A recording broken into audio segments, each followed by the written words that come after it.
Sebelum memulai renungan malam kita, mari kita berdoa. Bapa dalam surga, terima kasih atas kesempatan hidup yang Tuhan masih berikan kepada kami hingga pada penghujung hari ini. Kami dapat berkumpul untuk berbakti bersama-sama di renungan malam ini.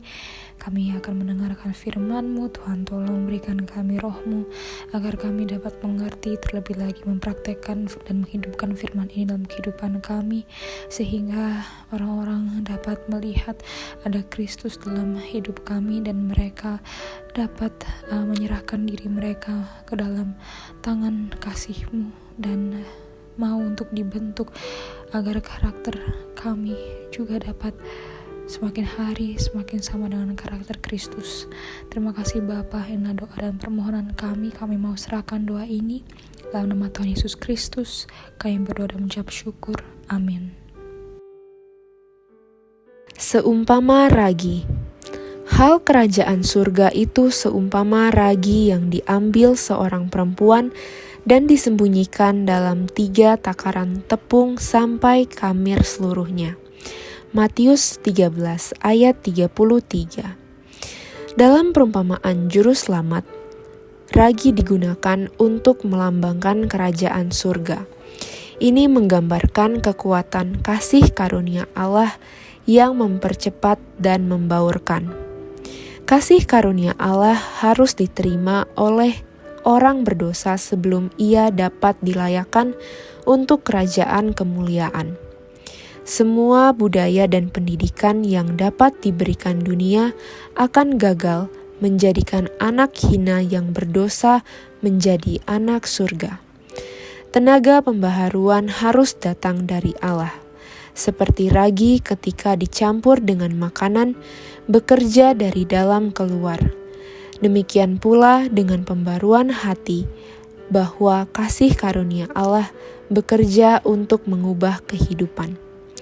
Ragi yang tersembunyi di dalam tepung bekerja tanpa terlihat untuk membawa seluruh adonan di dalam proses pengembangan. Jadi, ragi kebenaran bekerja secara diam-diam, tetap untuk mengubah jiwa. Kecenderungan alami dilunakkan dan ditundukkan. Pikiran baru, perasaan baru, motif baru ditanamkan. Standar karakter yang baru ditetapkan yaitu kehidupan Kristus. Pikiran diubahkan, setiap kuasa bertindak pada bidang-bidang baru. Hati nurani terbangun. Hati orang yang menerima kasih karunia Allah melimpah dengan kasih kepada Allah dan bagi mereka yang untuknya Kristus telah mati. Diri tidak berjuang untuk pengakuan.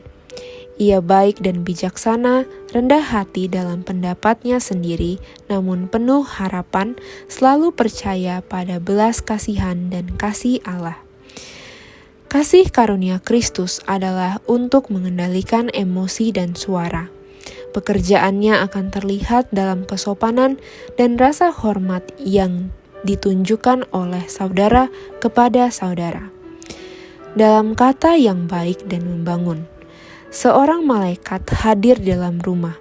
Kehidupan menghembuskan aroma harum yang naik kepada Allah sebagai dupa suci. Cinta diwujudkan dalam kebaikan, kelembutan, kesabaran, dan panjang sabar.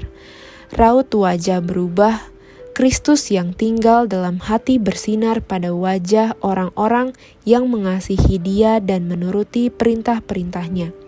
Ketika perubahan-perubahan ini terjadi, para malaikat bersorak dalam lagu pujian, dan Allah dan Kristus bersukacita atas jiwa-jiwa yang dibentuk menurut keserupaan ilahi. Demikianlah renungan malam kita pada hari ini. Terima kasih, Tuhan Yesus memberkati. Mari kita berdoa.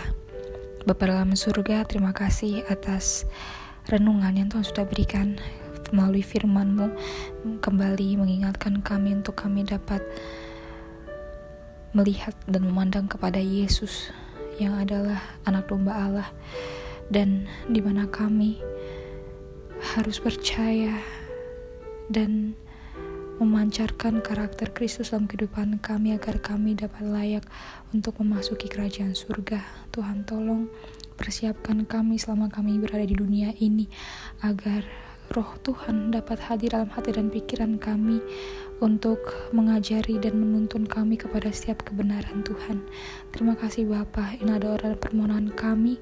Kami mau serahkan doa ini hanya dalam tangan-Mu saja. Dalam nama Tuhan Yesus Kristus kami berdoa dan mengucap syukur.